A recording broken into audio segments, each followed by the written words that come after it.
Boots didn't ask for the crown, he took it. It seemed Jaron Ennis was on his way to a flawless victory when he dropped Xander Zayas in the opening round. For a moment it looked like you were watching another Jaron Ennis demolition. Then Zayas flexed his chops and had Boots on the back foot. The King suddenly had a real fight. The adversity didn't break Boots Ennis. It reminded everyone just how tough Philly fighters are. Channeling Joe Frazier, Boots kept coming forward and broke down Xander Zayas. Now all eyes are on Boots. Everyone from Vergil Ortiz to Sebastian Fundora are chasing the new king at 154. In 7 rounds, Boots Ennis went from boxing's most avoided fighter to the division's biggest prize. So let's talk about why Jaron Ennis is the king of 154 pounds, how Xander Zayas nearly spoiled the coronation, and where the division goes from here. There truly is nobody else at 154 pounds. This fight solidified Boots as the best fighter in the division.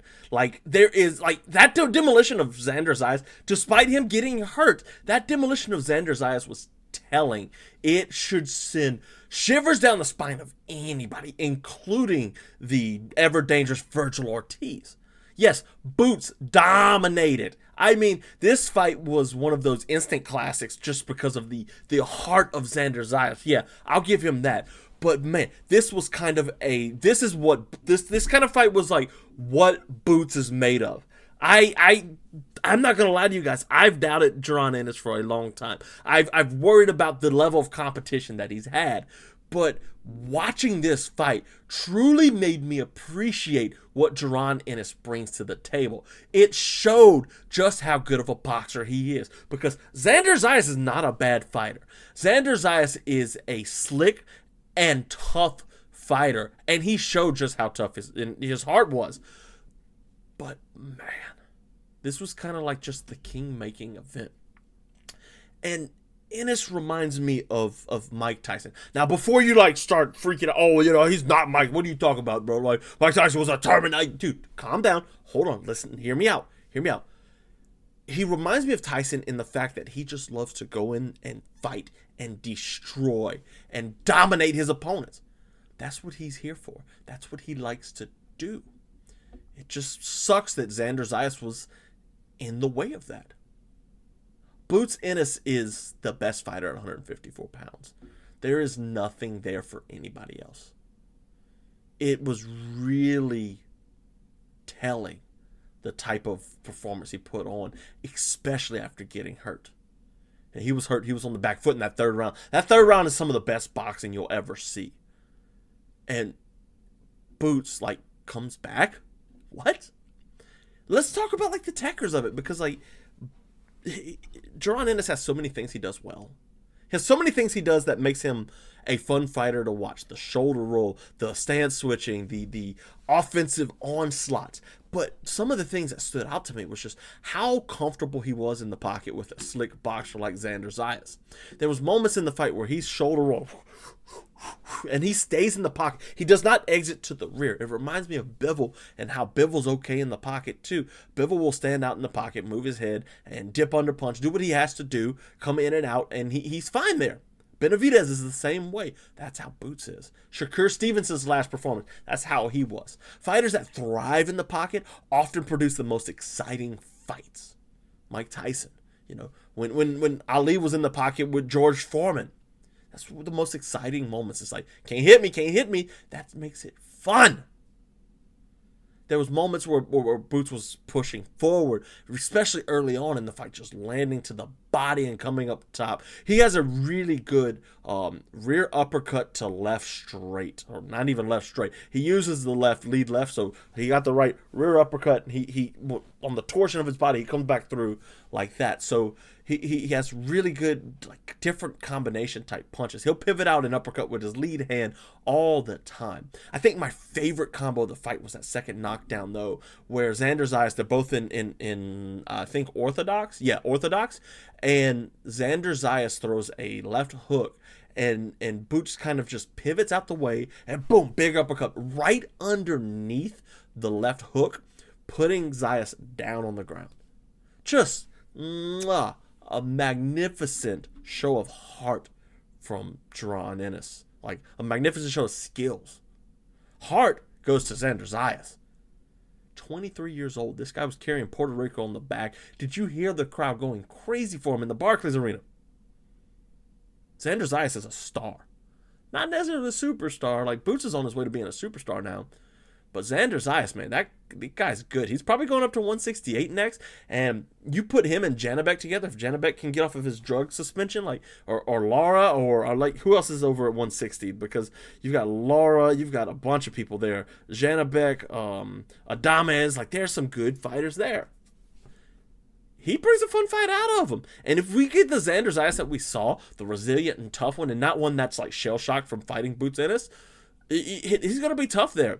He was tough. He managed, even despite the first knockdown in the first round, which looked like almost disaster for Xander Zayas. Even after that, he managed to come back in that third round and hurt Jaron Ennis. Boots was on the ropes, guys. He was running backwards, running for his life. Xander Zayas will be back. Only 23 years old. He's good enough to recover from that and improve from that, and he's young enough to do all that too, but he's also smart enough to say, hey, like, I could have done better there. Here's where we can improve. And he's dumb enough to be like, oh, I'm still invincible. I just had a bad night. So I think he'll be back. 160, that's a good division for him. He's big, man. He was a little bigger than him, bigger than Boots. He put on a little bit of muscle. 160 from 154. Like, that's not such a big jump. He can do well there. And then you start looking at, like, who's there at middleweight. You got Arislandi Lara's there. Pull up the rankings. Adames is a fun fight. Callum Walsh is there if they can figure out how to, make that happen. Shane Mosley Jr. There's a bunch of fun fights for him at 160. And 160's been looking for a unifier, a great unifier for a long time. And it looked like Janibek was going to be that guy. But he's not, because he failed the drug test. But the real story is Jaron Ennis on the night. Who does he fight next? Who takes on the king at 154? I want Vergil Ortiz. Like, I know Vergil Ortiz isn't a champion, and if Jaron Ennis wants to do that, like, he needs to fight Fundora and Josh Kelly. But I want Vergil Ortiz simply for violence, because if Vergil Ortiz gets Boots like Xander Zayas did, can you imagine what Vergil Ortiz would do? Super pressure fighter. But also, Vergil Ortiz isn't as slick as Xander Zayas. He's going to come forward, kind of like a pit bull type fighter, just come forward and just bang you out. So it's like, which way do we go? Which way do we go? Vergil Ortiz is the fight to make. But another fun fight is Sebastian Fundora. Fundora is that guy, he's 6'10", 6'12". He's 6'4", actually 6'3". But he's got that long, lanky size for the weight class. And Fundora's been hurt before. You got Errol Spence and Tim Tszyu coming back. I'm not big on that one. Madrimov is there. Did he fight Madrimov already? I think he did. No, Madrimov was Vergil. That's right. But still, there's Josh Kelly. Josh Kelly's got a title. So you could theoretically make Boots versus Sebastian Fundora, Vergil Ortiz versus Josh Kelly. All the marbles for Vergil and Boots at 154. That's the fight to truly make. There was a lot of people talking like trash about Boots after this fight, and I'm like, y'all watching the same thing I was watching? Because that was fun boxing, bro. Like, even Sugar Ray Leonard got hurt. Even Duran, even Floyd Mayweather kind of got hurt once or twice, but just because you get hurt doesn't make you a bad boxer. Terrence Crawford was wobbled. Inouye's wobbled. Bam's been wobbled before.